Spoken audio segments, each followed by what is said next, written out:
Sheeps or goats? Which one am I? Honestly, it's not an easy question to answer. I went to this Bible study last week, and I've just been hopelessly confused ever since. I thought that Jesus was supposed to make life easier, but I don't know.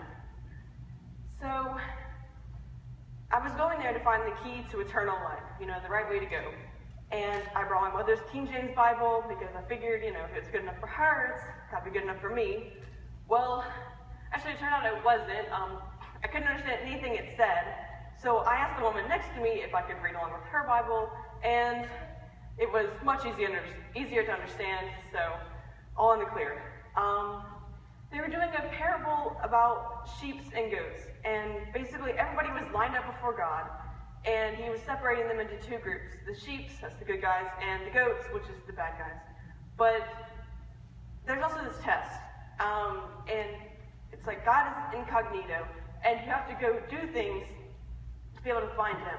So I was like, okay, that's fine. I was pretty good at tests in school, so I figured I could just, do something, find him, check it off my list, and be in, like a scavenger hunt. So I figured I better get started.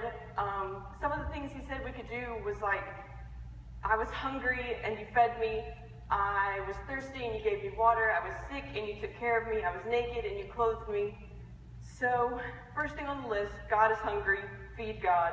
So I went to the store and I got a can of beans, and I went down to the soup kitchen to see if anybody was hungry. But everybody there already had food.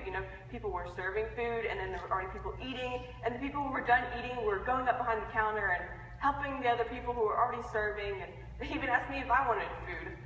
So, didn't find God there. So I just went and ate the can of beans and moved on. Okay, next, God is thirsty, give him water. So I filled up a glass of water, and I went up and down the highway for like hours looking for someone to give this water to, but nobody was there. So I went to Tim Hortons to get a cup of coffee, and this woman comes in, and she's obviously very stressed out, having a bad time. So the cashier behind the counter tells her she's going to pray for her, and she gives her a cup of coffee and, pays for herself and everything.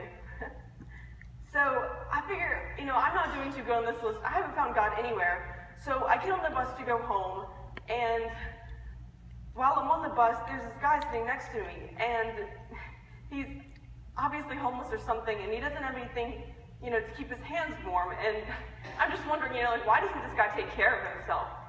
So I put on my gloves, and I get off the bus, and I go in my house, and I turn on the news, and it's all just bad news here and there, and everything's just, everything's just really bad, I guess. So I'm going to Bible study again next week, and I'm hoping that they really have something for me to sink my teeth into. Something that will really make God really real. I guess it's not very easy to differentiate the sheep between the goats, huh?